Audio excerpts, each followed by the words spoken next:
ಚರ್ಚಾ ಕಾರ್ಯಕ್ರಮಕ್ಕೆ ನಿಮ್ಮೆಲ್ಲರಿಗೂ ಸ್ವಾಗತ. ಬೆಂಗಳೂರಿನಲ್ಲಿ ಒಂದು ಅದ್ಭುತವಾದ ಕಾರ್ಯಕ್ರಮ ಆಯೋಜನೆಯಾಗುತ್ತೆ. ಆದರೆ ಅದನ್ನ ನೆರವೇರಿಸಿದ ರೀತಿ ಇಡೀ ದೇಶದಾದ್ಯಂತ ಇವತ್ತು ಸುದ್ದಿಯಾಗ್ತಾ ಇದೆ. ಇಡೀ ಕರ್ನಾಟಕಕ್ಕೆ ಅದೊಂದು ದೊಡ್ಡ ಕಪ್ಪು ಚುಕ್ಕೆ. 11 ಜನರ ಜೀವದ ಭಾರ ಹೊತ್ತಿದೆ ಕರ್ನಾಟಕ. ಇಡೀ ದೇಶದಾದ್ಯಂತ ಇದರ ಬಗ್ಗೆ ಟೀಕೆಗಳು ವ್ಯಕ್ತ ಆಗ್ತಾ ಇದೆ. ನಾವೆಲ್ಲರೂ ಟೀಕೆಗಳ ಬಗ್ಗೆ ಮಾತಾಡ್ತಾ ಇದ್ದೀವಿ. ಆದರೆ 11 ಜನ ತಮ್ಮ ಜೀವ ಕಳ್ಕೊಂಡಿದ್ದಾರೆ. ಅವರ ಕುಟುಂಬಸ್ಥರು ಈ ಕ್ಷಣಕ್ಕೂ ಕೂಡ ಕಣ್ಣೀರಲ್ಲಿ ಕೈ ತೊಳಿತಾ ಇದ್ದಾರೆ. ಇದರ ಜೊತೆಗೆ ಈಗ ತಲೆದಂಡಗಳ ಸರದಿ ಶುರುವಾಗಿದೆ. ಆದರೆ ಸರ್ಕಾರಕ್ಕೆ ಸಾರ್ವಜನಿಕರು ಕೇಳ್ತಾ ಇರೋ ಪ್ರಶ್ನೆ, ಪೊಲೀಸ್ ಅಧಿಕಾರಿಗಳ ತಲೆದಂಡ ಕೊಟ್ರಿ ಸರಿ, ಆದರೆ ಅವರನ್ನ ಹರಕೆಯ ಕುರಿ ಮಾಡಿದ್ರ? ಒಂದು ಪ್ಲಾನಿಂಗ್ ಅಂದಾಗ ಸರ್ಕಾರಕ್ಕೆ ಗೊತ್ತಿಲ್ಲದೆ ಪ್ಲಾನ್ಗಳು ಆಗೋದಕ್ಕೆ ಸಾಧ್ಯವಾ? ಅದರಲ್ಲಿ ನಿಮ್ಮ ಇನ್ವಾಲ್ವ್ಮೆಂಟ್ ಇರಲಿಲ್ವಾ? ಹಾಗಾದ್ರೆ ನಿಮ್ಮ ತಪ್ಪಿಗೆ ಏನು ಶಿಕ್ಷೆ ಅಂತ ಇಡೀ ಬೆಂಗಳೂರು, ಇಡೀ ಕರ್ನಾಟಕ ಕೇಳ್ತಾ ಇದೆ. ಬೆಂಗಳೂರಿಗೆ ಕಪ್ಪು ಚುಕ್ಕಿಯಾಯ್ತು ಕಾಲ್ತುಳಿತ.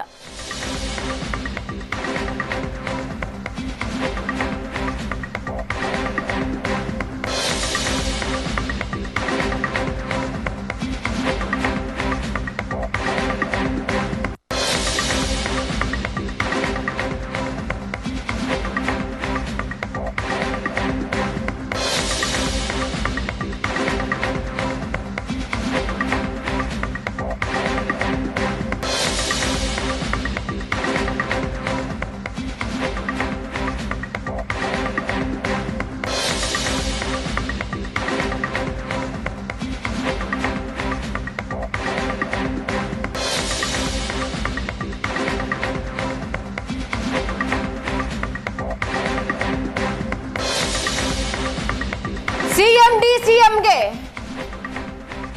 ಸಾವಿನ ಸುದ್ದಿ ಗೊತ್ತಿರ್ಲಿಲ್ವಾ?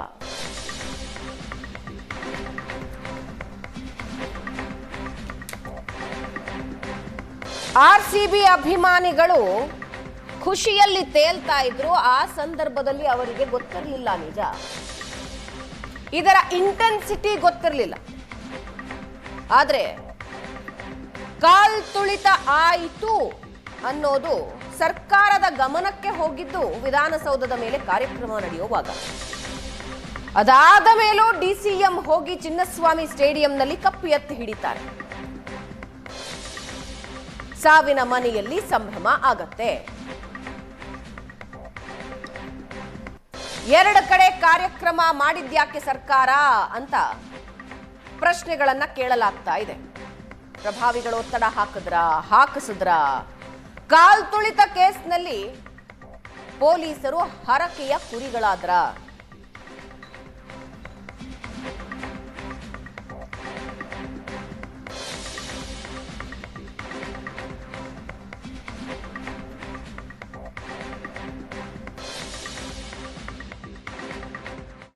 ಪೊಲೀಸ್ ಕಮಿಷನರ್ ಕರ್ನಾಟಕದ ಇತಿಹಾಸದಲ್ಲಿ ಫಸ್ಟ್ ಟೈಮ್ ಪೊಲೀಸ್ ಕಮಿಷನರ್ ಒಬ್ಬ ಸಸ್ಪೆಂಡ್ ಮಾಡಿದ್ದೀರಾ.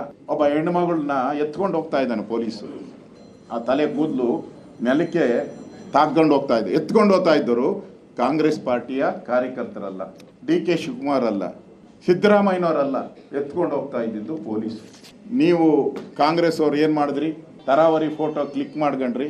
ಅರ್ಕೆಯ ಕುರಿ ಮಾಡಕ್ಕೆ ಹೊರಟಿದ್ರಲ್ಲ, ಇದರ ವಿರುದ್ಧದ ರಾಜಕಾರಣ ನಾವು ಮಾಡ್ತಾ ಇರೋದು.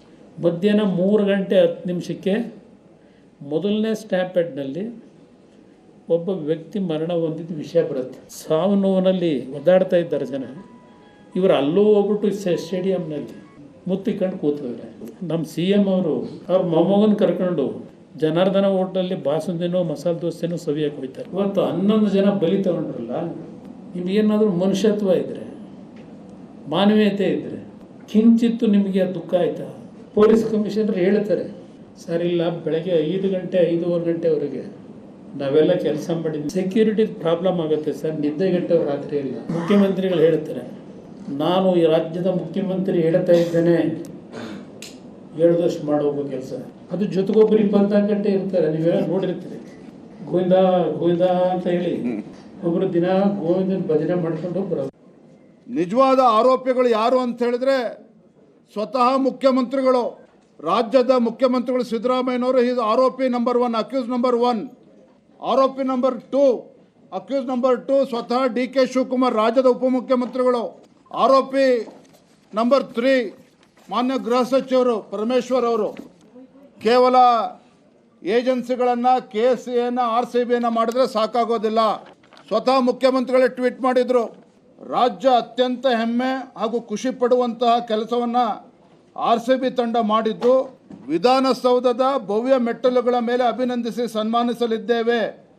ಈ ಐತಿಹಾಸಿಕ ಕ್ಷಣದಲ್ಲಿ ನೀವು ಭಾಗಿಯಾಗಿ ಅಂತೇಳಿ ಸ್ವತಃ ಮುಖ್ಯಮಂತ್ರಿಗಳೇ ಕರೆಯನ್ನು ಕೊಟ್ಟಿದ್ದಾರೆ. ಅಲ್ಲಿ ಪರ್ಮಿಷನ್ ಇಲ್ಲದೆ ಇದ್ದರೂ ಸಹ ರಾಜ್ಯದ ಉಪಮುಖ್ಯಮಂತ್ರಿಗಳು DK ಶಿವಕುಮಾರ್ ಅವರು ಚಿನ್ನಸ್ವಾಮಿ ಸ್ಟೇಡಿಯಂಗೆ ಹೋಗಿ ಅಲ್ಲಿ ಸಂಭ್ರಮಾಚರಣೆಯಲ್ಲಿ ಯಾಕೆ ಭಾಗವಹಿಸಿದ್ರು, ಅಲ್ಲಿ ಹೋಗಿ ಯಾಕೆ ಕಪ್ಪಿಡ್ಕೊಂಡು ಮುತ್ತಿಡ್ತಕ್ಕಂಥ ಕೆಲಸ ರಾಜ್ಯದ ಉಪಮುಖ್ಯಮಂತ್ರಿಗಳು ಮಾಡಿದರು.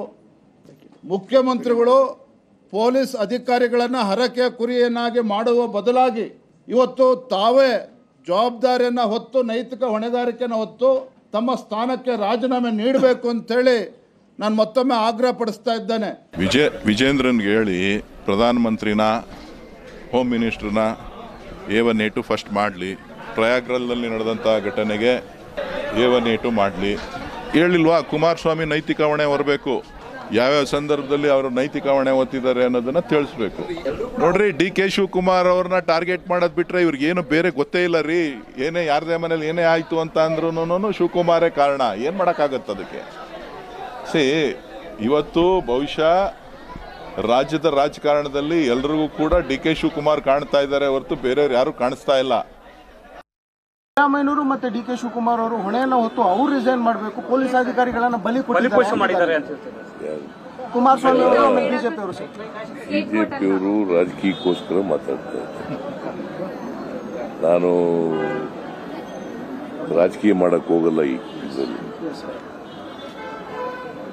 ಮೇಲ್ನೋಟಕ್ಕೆ ಯಾರು ಜವಾಬ್ದಾರರಿದ್ದಾರೆ, ಯಾರು ಜವಾಬ್ದಾರಿಯನ್ನು ನಿರ್ವಹಿಸಿಲ್ಲ ಸರಿಯಾಗಿ ಅಂತವ್ರನ್ನ ನನ್ನ ಮೇಲೆ ರಾಜಕಾರಣ ಮಾಡ್ತಾವ್ರೆ, ಮಾಡ್ಕೊಳ್ಳಿ, ನಾನು ನಿಧಾನ ಉತ್ತರ ಕೊಡ್ತೀನಿ. I will answer everyone later, not now. ನಿಧಾನವಾಗಿ ನಾನು ಉತ್ತರ ಕೊಡ್ತೀನಿ. ಯಾರು ಏನ್ ಬೇಕಾದ್ರೂ ಹೇಳ್ಕೊಳ್ಳಿ. ಎಣ್ಣದ ಮೇಲೆ ರಾಜಕಾರಣ ಮಾಡ್ತಾವ್ರೆ, ಮಾಡ್ಕೊಳ್ಳಿ, ನಾನು ನಿಧಾನ ಉತ್ತರ ಕೊಡ್ತೀನಿ. ವಿಜೇಂದ್ರನ್ಗೆ ಹೇಳಿ ಪ್ರಧಾನಮಂತ್ರಿನ ಹೋಮ್ ಮಿನಿಸ್ಟ್ರನ್ನ A1 A2 ಫಸ್ಟ್ ಮಾಡಲಿ, ಪ್ರಯಾಗ್ರಾಜ್ನಲ್ಲಿ ನಡೆದಂಥ ಘಟನೆಗೆ A1 A2 ಮಾಡಲಿ. ಹೇಳಿಲ್ವಾ ಕುಮಾರಸ್ವಾಮಿ ನೈತಿಕ ಹೊಣೆ ಹೊರಬೇಕು, ಯಾವ್ಯಾವ ಸಂದರ್ಭದಲ್ಲಿ ಅವರು ನೈತಿಕ ಹೊಣೆ ಹೊತ್ತಿದ್ದಾರೆ ಅನ್ನೋದನ್ನು ತಿಳಿಸ್ಬೇಕು. ನೋಡ್ರಿ, DK ಶಿವಕುಮಾರ್ ಅವ್ರನ್ನ ಟಾರ್ಗೆಟ್ ಮಾಡೋದು ಬಿಟ್ಟರೆ ಇವ್ರಿಗೇನು ಬೇರೆ ಗೊತ್ತೇ ಇಲ್ಲ ರೀ. ಏನೇ ಯಾರದೇ ಮನೇಲಿ ಏನೇ ಆಯಿತು ಅಂತ ಅಂದ್ರೂ ಶಿವಕುಮಾರೇ ಕಾರಣ. ಏನು ಮಾಡೋಕ್ಕಾಗತ್ತೆ ಅದಕ್ಕೆ? ಇವತ್ತು ಬಹುಶಃ ರಾಜ್ಯದ ರಾಜಕಾರಣದಲ್ಲಿ ಎಲ್ರಿಗೂ ಕೂಡ DK ಶಿವಕುಮಾರ್ ಕಾಣ್ತಾ ಇದ್ದಾರೆ ಹೊರತು ಬೇರೆಯವ್ರು ಯಾರು ಕಾಣಿಸ್ತಾ ಇಲ್ಲ.